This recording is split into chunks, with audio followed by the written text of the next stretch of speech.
अस्सलाम वालेकुम। पाकिस्तान के लोगों में मिजाज की बेचैनी और तबीयत की उदासी आजकल जो पाई जाती है, यानी गुज़श्ता 3-4 सालों के अंदर जो पाई गई है, आज तक इससे पहले न थी। तो आज कुछ प्रोफेसर साहिबान मेरे साथ यूनिवर्सिटी में इस मौजू पे उन्होंने कहा कि यार what is the secret of your happiness. मुझे कहने लगे आप योगी हैं। और एक प्रोफेसर साहब ने कहा कि मैंने बर्टन रसल की किताब जो है ना, द कॉन्क्वेस्ट ऑफ हैप्पीनेस वो पढ़ी है, लेकिन फिर भी मैं खुश नहीं रहता। दूसरे ने कहा कि मैंने secrets of happiness John silver की किताब पढ़ी है, लेकिन फिर भी मेरी तबीयत में बेचैनी और उदासी पाई जाती है। तो मैंने कहा कि यार मैं 2 चीज़ें जानता हूँ, और अगर बंदा उसी पे अमल करे। उन्होंने कहा कौन सी 2 चीज़ें? मैंने कहा कि मैं ये 2 चीज़ें आपको ज़रूर बताऊंगा, लेकिन मैं ज़रूरी समझता हूँ कि ये आपको गोश गुजार करूँ। अल्लाह ताला कुरान मजीद में इरशाद फरमाता है कि मुझसे मांगो मैं अता करूँगा, मैं शहरक से भी ज़्यादा करीब हूँ। अहादीस में भी दुआ को मोमिन का हथियार और दीन का सुतून कहा गया है, बस उससे मांगना चाहिए, मायूस होना छोड़िए।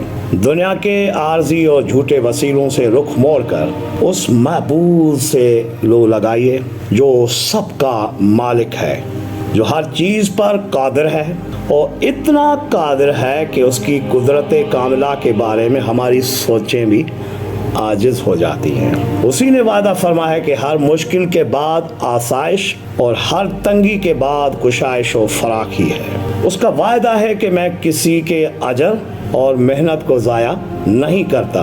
वो फरमाता है जिसका कोई सहारा नहीं, मैं उसका सहारा हूँ। लिहाजा खुदावंदे करीम की बाबरकत ज़ात पर भरोसा करके आगे बढ़िए और जीना सीखिए। हमें जीना नहीं सिखाया जाता, उसके नामों में इतनी तासीर पोशीदा है कि इंसान तकामुल की बुलंदियों में बहुत ऊंची उड़ान उड़ सकता है।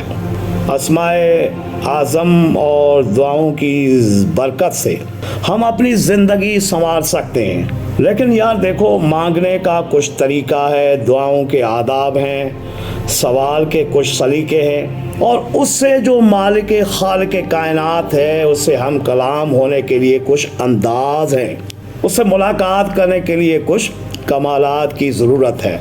दुआओं और मुनाजात में जहाँ हमें खुदावंदे करीम से लू लगाने का तरीका बताया गया है, वहाँ इलाही ज़िंदगी के आदाब भी आसान तरीके से बतलाए गए हैं। कुरान मजीद में अंबिया किराम की दुआओं और बिलखुसूस हज़रत रिसालत माब सल्लल्लाहु अलैहि वसल्लम की अदिया, हज़रत अली अलैहिस्सलाम की मुनाजात और हज़रत इमाम ज़ैनुल आबिदीन अलैहिस्सलाम के सहीफ़ा कामिला में दुनियावी और उखरवी ज़िंदगी को आबाद करने के गिरां कदर तरीके बतलाए गए हैं।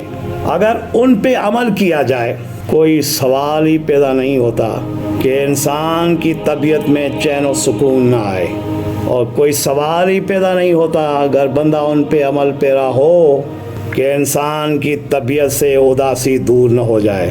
और दूसरी बात, इंसान जब किसी के साथ जुल्म करता है ना, किसी अंदाज में भी जुल्म करता है, इंतज़ामी जुल्म करे, इक्तिसादी जुल्म करे, माशी जुल्म करे, मुआशरती करे, माहौलियाती करे, किसी भी नोयत का जब इंसान जुल्म करता है तो तबीयत में बेचैनी उसका उदासी उसका मुकद्दर बन जाती है। आओ दुआ मांगने का तरीका सलीका सीखें, आओ उसे बातें करने की, मुलाकात करने की आदाब और प्रोटोकॉल को फॉलो करें, और किसी के साथ जुल्म ना करें, क्योंकि जुल्म करके बंदा सुकून नहीं पा सकता।